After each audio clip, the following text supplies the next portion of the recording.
Bonjour et bienvenue sur la chaîne de la musique avec un grand M. Aujourd'hui nous fêtons les 40 ans de l'album Voir de U2. Je pense que c'est la bonne occasion de revenir dessus. Allez, c'est parti.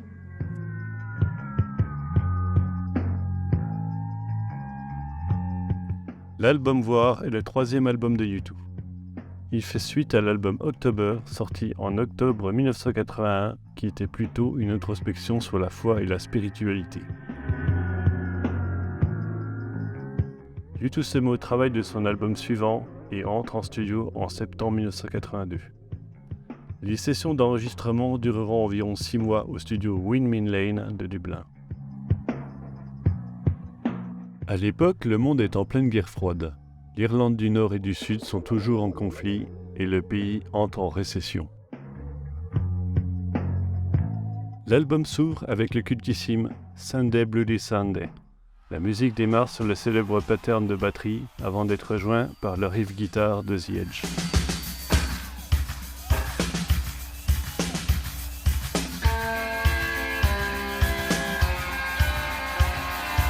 Cette introduction très carrée, presque militaire, permet au groupe d'évoquer les événements sanglants survenus le dimanche 30 janvier 1972 à Derry en Irlande du Nord.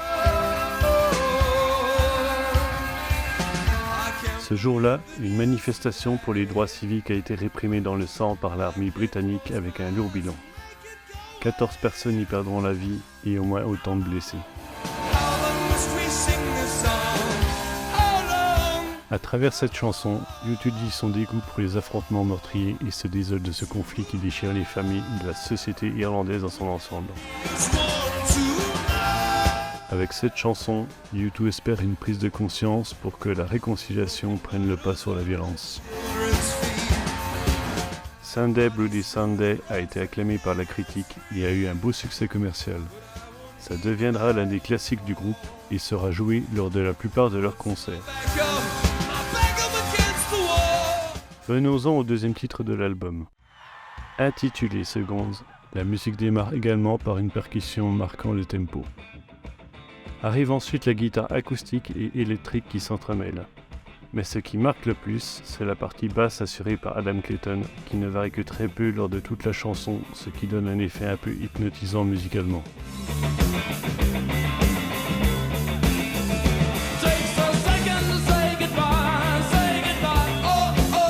La chanson évoque la peur du conflit nucléaire qui était présente dans les esprits de l'époque. Le texte est militant et vise à encourager les auditeurs à réfléchir à la nécessité de la paix et de la compréhension mutuelle.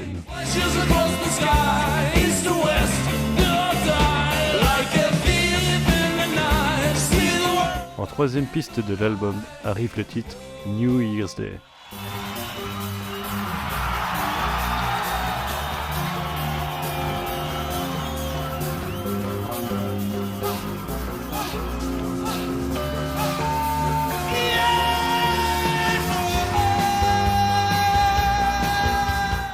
Sur ce titre rythmé, c'est le piano qui prend le pas sur les autres instruments dès le début avec un motif mélodique, simple, soutenu par la basse, la batterie et la guitare, qui une fois cette intro passée sera plus rythmique.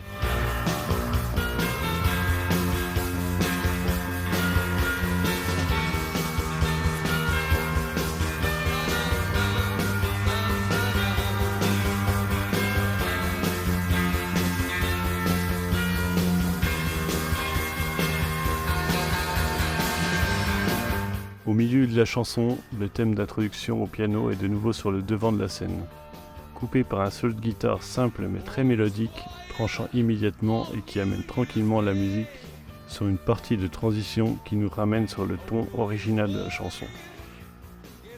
Les paroles de cette chanson peuvent être interprétées de différentes façons, mais pour moi, il est dans la continuité de l'album. Il veut amener le monde à se retrouver pour vivre en paix.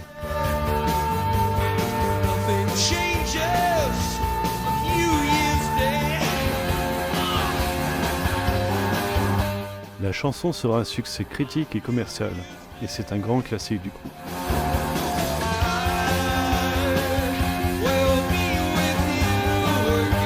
Une très belle version du titre sera sortie par U2 en 2019 lors du Record Store Day. Dans cette version, l'introduction est un mix du titre « Love is all we have left » avec le célèbre discours de Charlie Chaplin dans Le Dictateur. C'est une captation du concert de Dublin du 5 novembre 2018 durant la tournée Expérience du groupe. Les arrangements sont ici différents de l'original, plus électroniques. Je vous mets un lien dans la description de cette vidéo si vous souhaitez la découvrir ou la redécouvrir. Passons maintenant au titre Like a Song, quatrième titre de l'album. C'est une musique entraînante avec un son typique de U2 des premières années. Très rentre-dedans.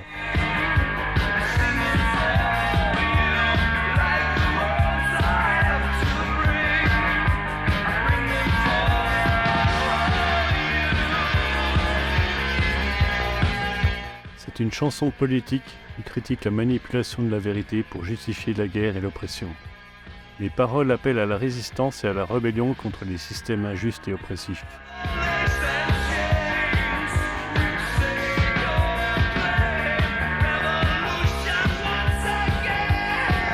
La cinquième piste de l'album est une chanson plus calme. Elle se nomme Drowning Man.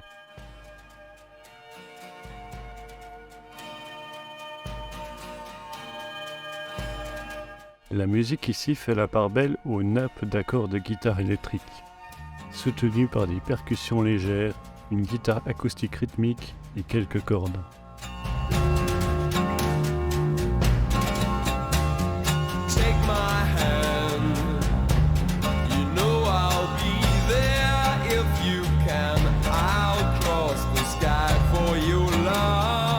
La chanson parle de venir en aide à une personne en souffrance émotionnelle, dont l'amour et le soutien peuvent aider à surmonter la souffrance et la douleur.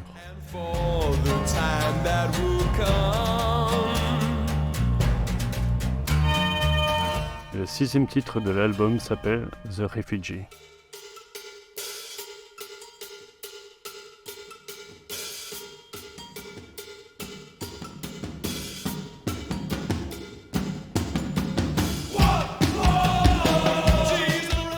Le titre sonne très punk.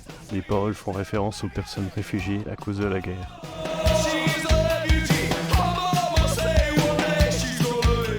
La chanson exprime une certaine compassion pour les réfugiés, en évoquant leur douleur et leur tristesse, tout en offrant un message d'espoir que l'amour peut être un refuge pour ceux qui ont été forcés de quitter leur pays.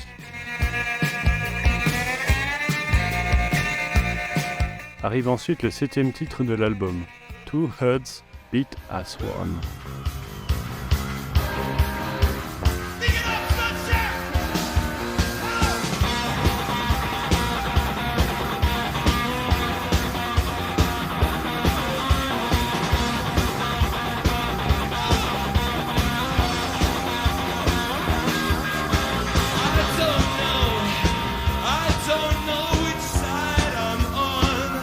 Les paroles de la chanson parlent de l'amour et de l'unité, en particulier de la façon dont deux personnes peuvent être liées par l'amour et avoir leur cœur qui battent à l'unisson.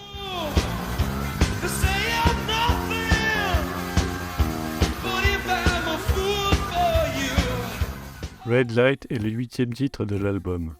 Le titre démarre par des chœurs assurés par The Kid Creole Coconuts, accompagnés par la batterie, puis par le reste du groupe.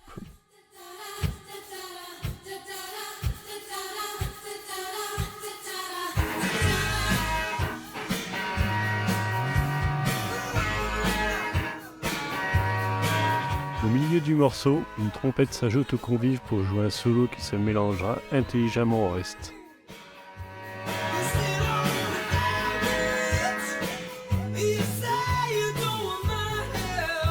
Le titre joue avec les nuances, mélange des temps forts et des temps plus calmes.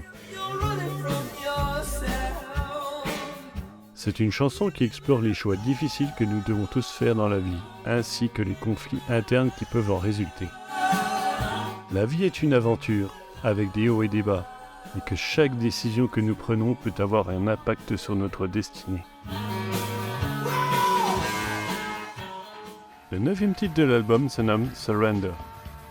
La musique démarre avec une batterie énergique, soutenue par des vocalises.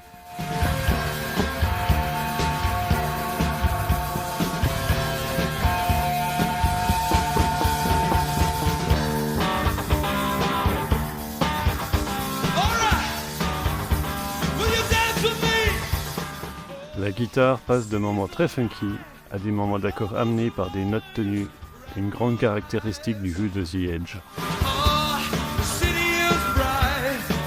La chanson évoque le désir de laisser aller émotionnel.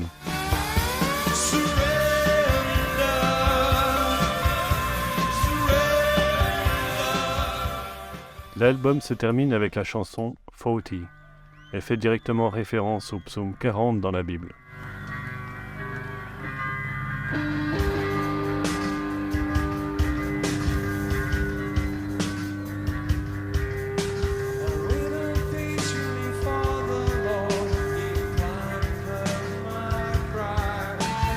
On y retrouve ici un U2 évoquant sa foi et sa confiance en Dieu.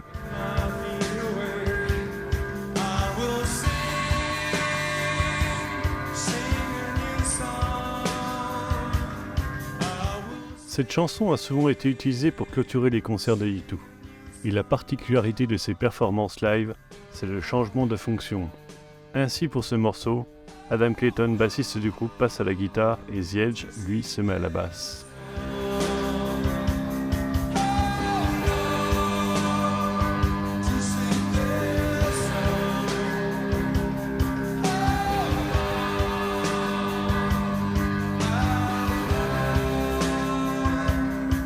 Le son de la chanson tourne vraiment autour de ces deux instruments. La basse donne le rythme et la guitare y pose des accords avec beaucoup de délai pour donner cette ambiance si spéciale.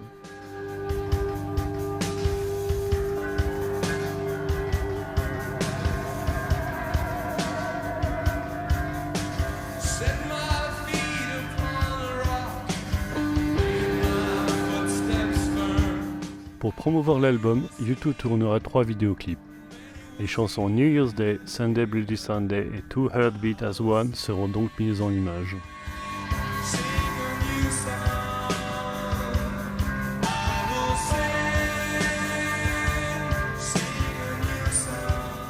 L'album s'est vendu à plus de 12 millions d'exemplaires dans le monde, ce qui en fait l'un des albums les plus vendus de la carrière du groupe.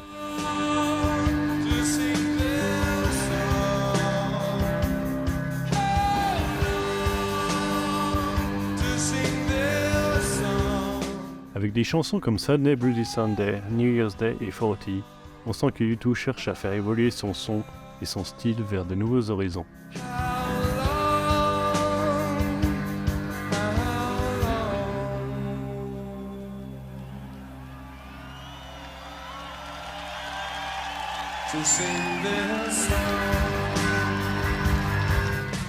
Bono utilise encore sa façon de chanter en voix de tête, ce qui donne parfois la sensation de l'entendre chanter sans vraiment l'entendre chanter.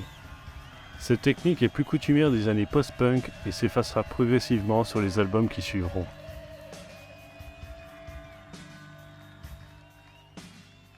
J'espère que cette vidéo vous aura plu. N'hésitez pas à vous abonner pour une prochaine vidéo.